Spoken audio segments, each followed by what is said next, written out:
Anti-bias training has been fairly popularized nowadays. It often aims to increase awareness of this thing we call bias. And often it really functions at the level of we have biases, it exists. Here are some biases. We should think about what we should do about that. Anti-bias training fails to address structural inequities, often because the way that anti-bias trainings are done on a very surface level. Often they are one-offs. And so you might have one anti-bias training throughout the year.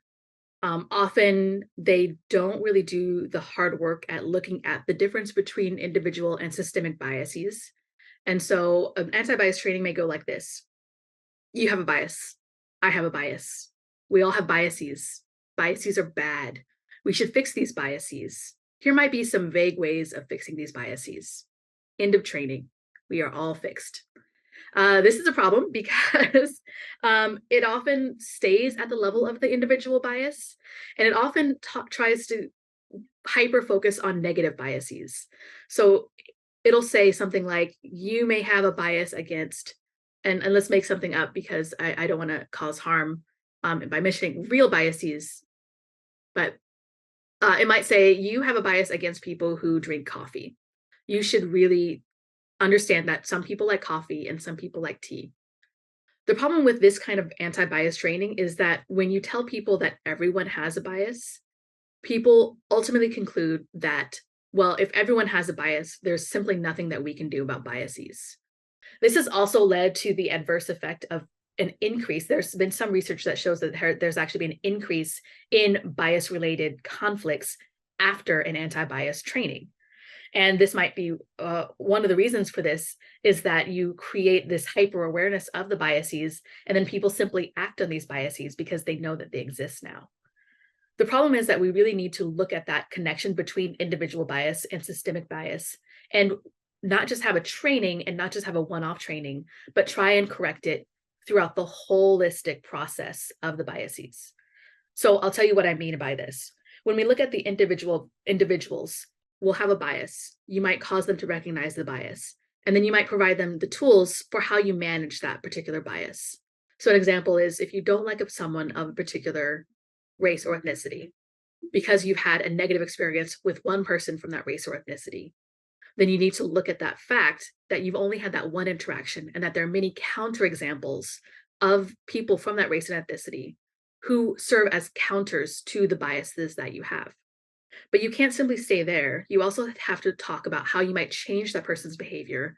And then also research has shown that you have to raise someone's meta awareness of how they're checking their biases and track their own progress. So you have a bias against a particular person. What are you doing to mitigate that? Tracking that every day, and then tracking that person's interactions with people who may or may not represent that bias. But the second component is related to that systemic problem. If a company or a space of education or whatever context you're in is also not doing anything to change systemically within the system, you're not doing anything to mitigate that bias. So if you have a bias, for example, against someone of a certain gender, women in leadership is a very common one. And your company or your school or your university or whatever context you're in doesn't have women in leadership, you can't do too much within the individual to change that bias if you don't confront them with the reality of something within the system that also counters that bias. So a lot of mistakes are made when you have these anti-bias trainings is that you're not providing real live counterexamples to that particular bias, and you're not mitigating it in any sort of way because you're continuing to hire the same kinds of people, to hire people who are quote unquote the right fit for your context, instead of looking at the larger landscape of how do you choose people who can be real counterexamples to whatever biases that someone might have.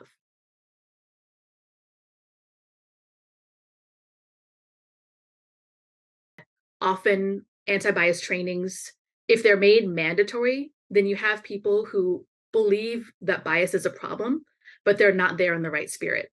And so this happens with any kind of mandatory training. You know, you have someone who just feels okay, we're in this anti-bias training because someone messed up.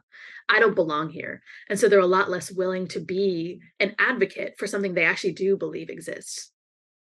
I think another way that anti-bias trainings can have an adverse effect is that often they focus too much on negative biases, but they don't talk enough about positive biases.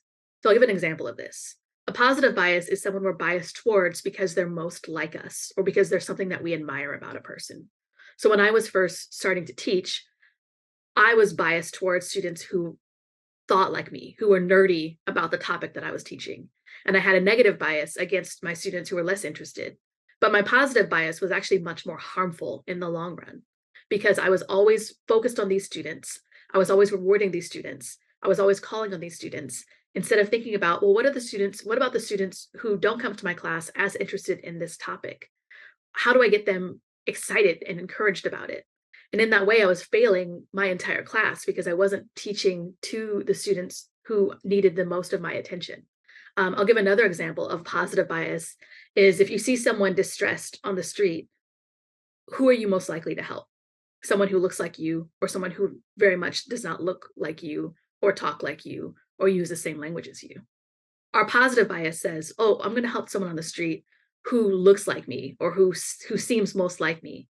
And by acting on those positive biases, we think that we're doing something good in the world, but we're also ignoring the negative biases that prevent us from helping someone who's not quite like us. And so an anti-bias training will hyper focus on these negative biases without also looking at how our positive biases are problematic as we enact on them in the real world.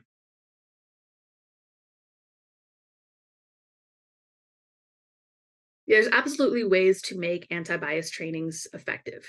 I think the first thing is to throw out the word trainings and look at them as ongoing work, ongoing personal work, and ongoing work within your context. Instead of a training, I think training often calls to mind it's a one off thing I can check the box with.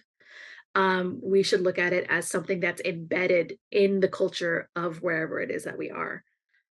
I think the second thing that anti-bias trainings need to do is to provide more concrete tools. And so research has shown that if you provide participants with concrete tools and then a means of tracking how they're employing these concrete tools, then that also has a much greater long-term effect than simply saying, here are some concrete tools that exist, try and use them.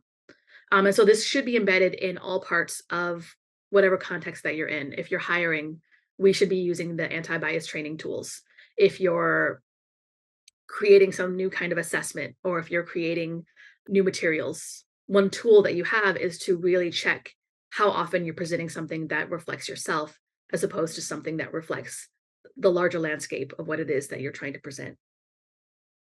I think the other thing that anti-bias trainings or anti-bias workshops, or whatever you want to call them, need to do is to really enforce the agency that we have with regards to bias. Often, one of the major reasons why anti-bias trainings fails is by saying bias is pervasive, it's something we all experience. Here are some tools to mitigate it. It communicates in some way, whether explicitly or implicitly, that we don't have agency or power with regards to managing that bias.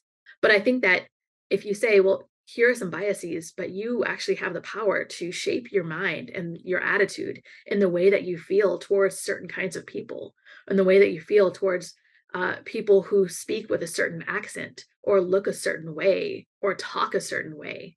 And this doesn't have to necessarily fulfill the negative stereotypes that we see in media, although that has a play in it too, right?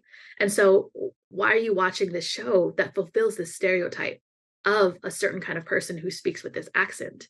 The more you watch this show, the more you're going to simply confirm that stereotype in your head. So stop watching the show. Watch instead something that presents someone who speaks that way in a more positive light. And you really do, in that way, have the power in shaping your mind in the way that you're addressing the person who fulfills that kind of bias in your mind. And then I think the last thing is to really emphasize that we all have something to learn from and about one another. A lot of the times, these negative biases or these positive biases exist simply because we don't know enough about a people or about a culture or about a group. So it's important to really engage in that ongoing learning process where we're learning from and about one another. And we ask questions. We say, why do you say it that way? Or why do you do it that way?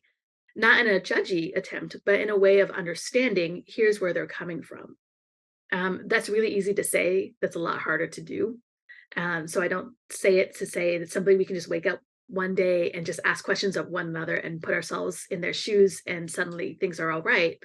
But I'll say that we have to know that this work of mitigating our biases is hard and ongoing, and that we're always going to have biases.